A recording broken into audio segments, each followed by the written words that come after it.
Next, we need to look at return on invested capital ratios, and these ratios analyze the ability of the entity to utilize its assets and resources effectively to generate a profit. And once again, guys, all of these ratios should be calculated using market values and not book values. So where possible, you should be using the market value of assets, the market value of liabilities, and the market value of equity.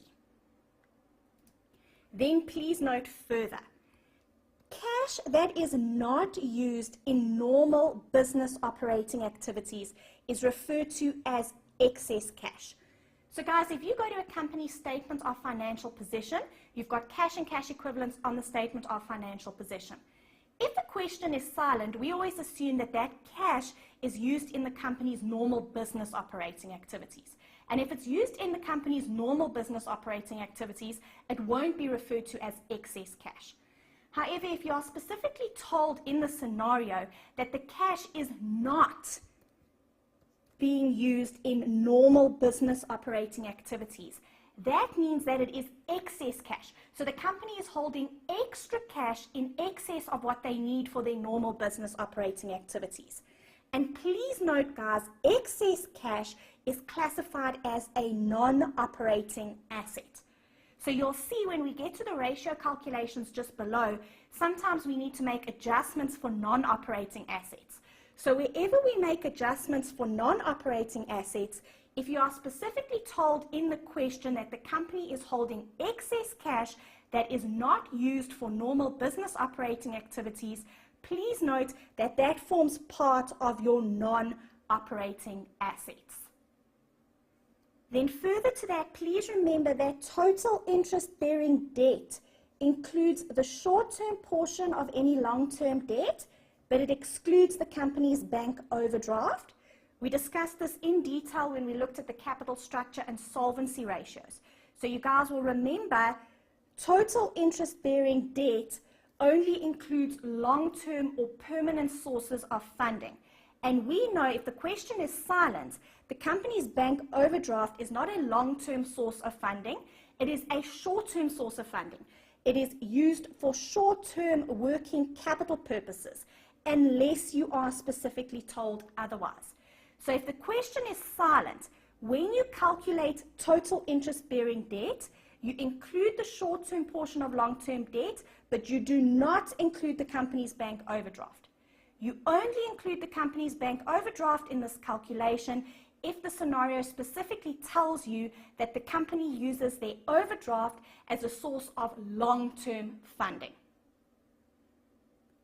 Then, in addition to all of the ratio calculations below, you can also calculate movements.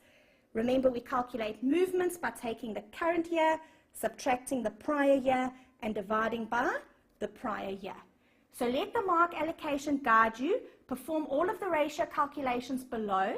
If there are still marks available, you can then calculate movements. All right, so the first ratio that we are going to look at is return on invested capital. And this ratio indicates how effectively the entity has utilized the invested capital under their control. So that would be your interpretation. And if you look at the calculation just below, you take net operating profit less adjusted taxes. So guys, you perform this calculation by taking operating profits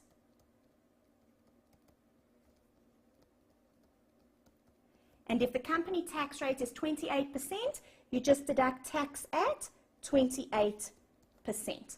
So please note you are not using the tax as per the statement of comprehensive income. You just take the operating profit, you deduct tax at 28%, and that will give you the net operating profit less adjusted taxes. You then divide that by invested capital, and invested capital is equal to total shareholders' equity, so in other words, the market value of equity, plus interest-bearing debt, and if possible, that should be the market value of interest-bearing debt, not the book value, plus preference share capital. Once again, if possible, that should be the market value of preference shares and not the book value. and you deduct any non-operating assets.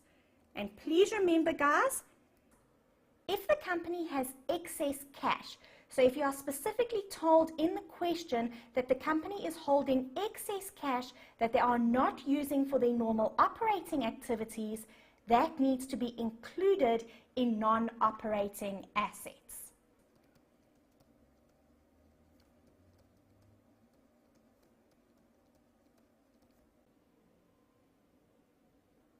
Then please note this ratio can be benchmarked to the company's WACC if you have been provided with the WACC.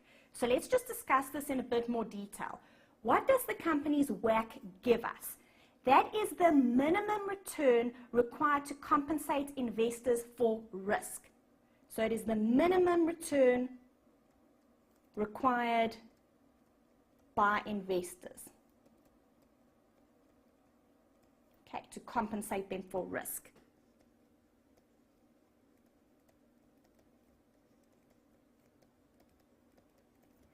So let's say the company has a WACC of 14%. So that means investors want a return of at least 14% to compensate them for risk. You can then compare that to the return on invested capital. So if you've calculated a return on invested capital of 20%, that means investors will be happy because the company has managed to create value for the investors. There's a return in excess of the minimum return. On the other hand, if the return on invested capital is 8%, let's say for example, then obviously the investors will not be happy because they are not getting a return sufficient to compensate them for risk. The return that they are getting is less than the minimum return that they require. All right, so please note that calculation can be benchmarked to the company's WACC. Obviously, you need the WACC to be able to benchmark to the WACC. Then the next ratio that you need to be able to calculate is return on equity. And this ratio indicates how effectively the entity has utilized shareholders' funds to generate profit. So that's obviously the interpretation.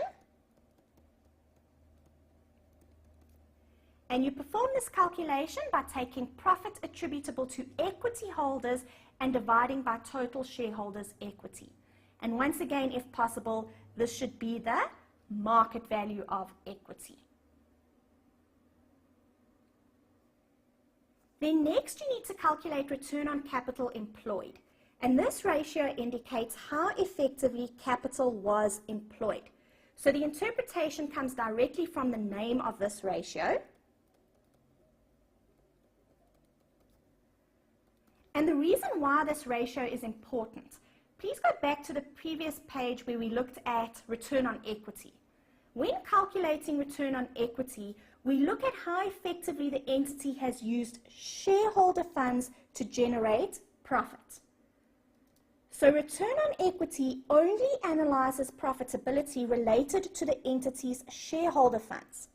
On the other hand, return on capital employed looks at both shareholder funds and also interest-bearing debt.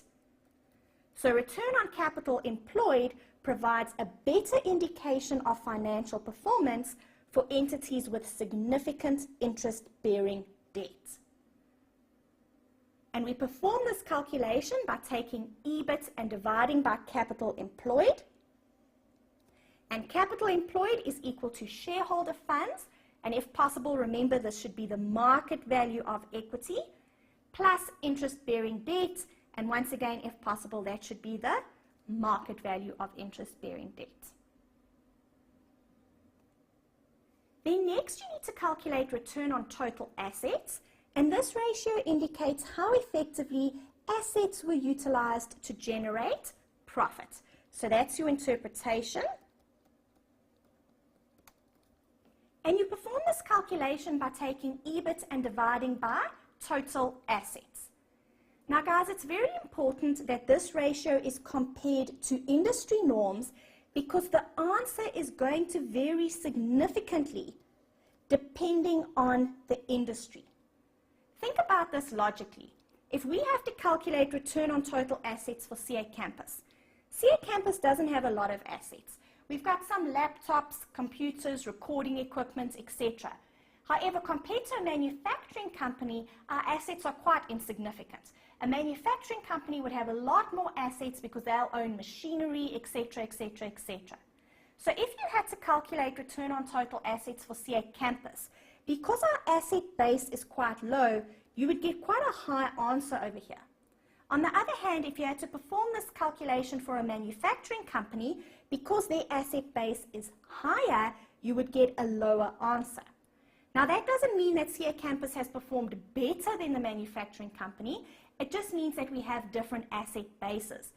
So it's very important, guys, when you perform this calculation, in order to determine whether the ratio is good or bad, you need to compare it to industry norms, because it's going to vary significantly depending on the industry. However, when comparing to industry norms, please note one limitation that makes comparisons difficult.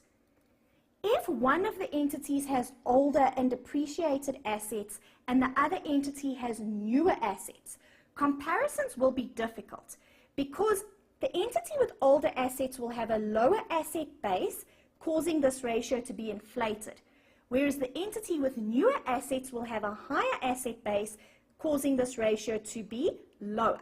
So it's going to look like the entity with older or more depreciated assets has performed better, and that's obviously incorrect. So please note, if you are required to perform this calculation, this is a limitation of this ratio. So a limitation of this ratio is an entity with older and depreciated assets will have a higher ratio than an entity with newer assets, and that will make comparisons difficult. Then the asset turnover indicates how effectively assets were utilized to generate revenue. So that's your interpretation. So please note, guys, the only difference between this ratio and the previous ratio is the previous ratio showed us or indicated how effectively assets were utilized to generate a profit, and this ratio indicates how effectively assets are utilized to generate revenue. So the only difference in the calculation is with return on total assets, we were using EBIT so that we can see how effectively assets are utilized to generate a profit. And now we are looking at how effectively assets are utilized to generate revenue. So instead of using EBIT, we now use revenue in the calculation. However, please note, guys, because both formulas are using total assets, the same notes apply. So once again, the ratio is going to vary significantly depending on the industry. So this should be compared to industry norms. And in addition to that, a limitation of this ratio is an entity with older and depreciated assets will have a higher ratio than an entity with newer assets. And this obviously makes comparisons difficult. All right, but that was discussed above. Then the next ratio is the dividend payout ratio, and this ratio measures the percentage of earnings paid out as a dividend. As an alternative, instead of calculating the dividend payout ratio, you can calculate the dividend cover. And please note the dividend cover is just the inverse of the dividend payout ratio. So in calculating the payout ratio, we take dividends and we divide by earnings. So this gives us an answer as a percentage. It tells us the percentage of earnings that are being paid out as a dividend. On the other hand, with the cover ratio, we take earnings and we divide by the dividend. So this is going to give us an answer in times. So it tells us the number of times that earnings cover the dividend. So if we interpret this, it indicates the ability of the entity to pay dividends and the likelihood of a cut. Now please note, guys, this calculation should be considered together with the cash flow position of the company. A high dividend cover doesn't mean that there's sufficient cash available to make the dividend payments. A high dividend cover, so if this answer is very high, a high dividend cover just means that the company can easily pay the dividend from their earnings. However, we know that earnings and cash flows are not the same thing. So just because the company has enough earnings available to pay the dividend doesn't mean that they have enough cash available for the dividend payment.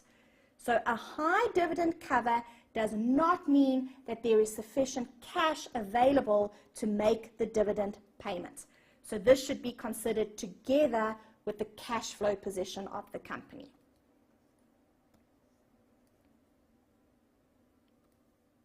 Then please note, guys, when discussing these ratios, investor returns consist of both capital gains, so hopefully one day when the shareholder sells their share, they will make a gain on the sale of the share, and also dividend returns. So investor returns include both capital gains and dividend returns. Now, if a company pays very high dividends, a high dividend will benefit the shareholder in the short term because they obviously get the dividend payment.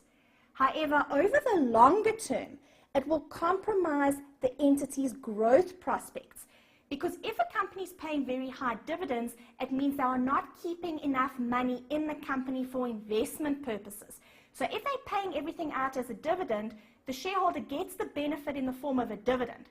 However, one day when they sell their shares, they won't necessarily get a very good capital gain because of the fact that the company has not kept enough money within the business to finance future growth.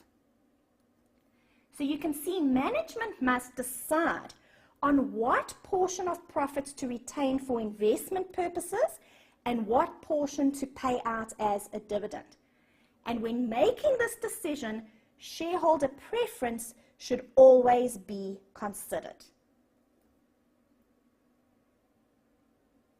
Then the last ratio that you need to calculate under the heading Return on Invested Capital ratios is the effective tax rate.